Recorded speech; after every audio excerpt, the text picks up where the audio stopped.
السلام علیکم، حنیف سلیمان بول رہا ہوں۔ آج کے اپنے پیغام کی ابتدا کرتا ہوں۔ ایک چھوٹے سے دیہاتی بچے نے ماں سے خفا ہو کر کہا کہ میں آپ سے نفرت کرتا ہوں۔ پھر وہ اس بد تہذیبی پر سزا کے ملنے کے خوف سے گھر سے نکل کر وادی میں چلا گیا۔ وہاں جا کر اس نے وہی لفظ اونچی آواز میں دہرائے جو اس نے اپنی ماں سے کہے تھے کہ میں آپ سے نفرت کرتا ہوں۔ وادی میں اس کی آواز بازگشت پیدا ہوئی اور ہر طرف یہی سنائی دینے لگا کہ میں آپ سے نفرت کرتا ہوں، میں آپ سے نفرت کرتا ہوں۔ اس نے یہ بازگشت پہلی مرتبہ سنی تھی، اس لیے ڈر گیا اور سیدھا گھر چلا آیا۔ گھر آ کر اس نے ماں کو یہ واقعہ سنایا۔ ماں حقیقت سمجھ گئی۔ اس نے اس بچے سے کہا کہ وہ وادی میں جا کر یہ کہے کہ میں تم سے محبت کرتا ہوں۔ بچے نے وادی میں جا کر یہی کہا کہ میں تم سے محبت کرتا ہوں، اور اسے ہر طرف یہی آواز سنائی دینے لگی کہ میں تم سے محبت کرتا ہوں، میں تم سے محبت کرتا ہوں۔ اس سے چھوٹے بچے نے یہ سبق سیکھا کہ ہماری زندگی بازگشت جیسی ہے، ہم وہی پاتے ہیں جو دیتے ہیں۔ آپ کے خیالات ہوں، اعمال اور افعال ہوں یا رویے ہوں، جلد یا بدیر وہ آپ کی طرف واپس آتے ہیں۔ جب آپ اوپر کی طرف جا رہے ہو تو راستے میں ملنے والے لوگوں کے ساتھ احترام سے ملو، کیونکہ یہی لوگ اس وقت آپ کو ملیں گے جب آپ نیچے کی طرف جا رہے ہوگے۔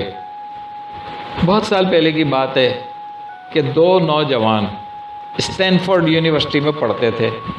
ان کے مالی حالات اچھے نہیں تھے، ان کے لیے اپنے تعلیمی اخراجات پورے کرنا بھی مشکل تھے۔ ایک دن انہوں نے ایک میوزک کنسرٹ میں شرکت کی۔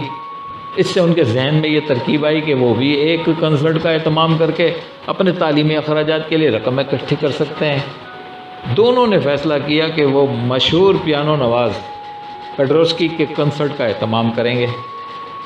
انہوں نے پیڈروسکی کے مینیجر سے رابطہ کیا تو اس نے بتایا کہ پیڈروسکی ایک پروگرام میں شرکت کا معاوضہ $2000 لیتا ہے۔ اس زمانے کے اعتبار سے یہ بہت بڑی رقم تھی۔ خیر، انہوں نے کنسرٹ کے لیے انتظامات شروع کر دیے۔ پروگرام کا متعینہ دن آ گیا، تاہم ان کے پاس اب تک صرف $1600 جمع ہوئے۔ جب پیڈروسکی کنسرٹ میں شرکت کے بعد روانہ ہونے لگا تو انہوں نے اسے $1600 نقد اور $400 کا پرومیسری نوٹ دے دیا۔ انہوں نے اس سے کہا کہ ان کے پاس اتنی ہی نقد رقم جمع ہوئی ہے، باقی رقم وہ جلد از جلد کما کر ادا کر دیں گے۔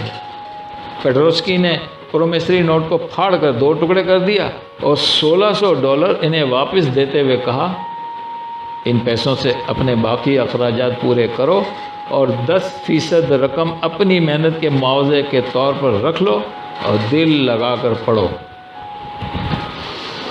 اس نے اتنا کہا اور رقم انہیں دے کر چلا گیا۔ وقت گزرتا گیا، پہلی جنگ عظیم ہوئی۔ پیڈروسکی اس زمانے میں پولینڈ کا وزیر اعظم بن چکا تھا۔ جنگ کے بعد ملک میں لاکھوں لوگ غذا کی قلت کے مسئلے کا شکار تھے۔ دنیا میں صرف ایک ہی شخص اس مسئلے کو حل کر سکتا تھا اور وہ تھا امریکی فوڈ اینڈ ریلیف بیورو کا سربراہ ہربرٹ ہوور۔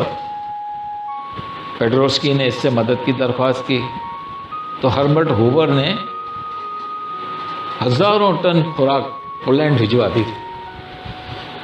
پیڈروسکی نے فوراً اپنے عوام میں وہ خوراک تقسیم کروا دی۔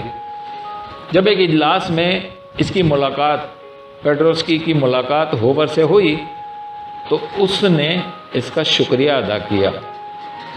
ہوور نے کہا، شکریہ ادا کرنے کی ضرورت نہیں ہے، میں نے آپ کے احسان کا صلہ دیا ہے۔ شاید آپ کو یاد نہیں، آج سے کئی سال پہلے آپ نے میری مدد کی تھی۔ پھر اس نے وہ پورا واقعہ اسے یاد دلایا اور بولا، ان 2 طالب علموں میں سے میں ایک طالب علم تھا۔ جب میں مشکل میں تھا آپ نے میری مدد کی تھی، اب آپ مشکل میں ہیں تو میں نے آپ کی مدد کی ہے۔ یہ ہے زندگی کی بازگشت۔ السلام علیکم ورحمۃ اللہ وبرکاتہ۔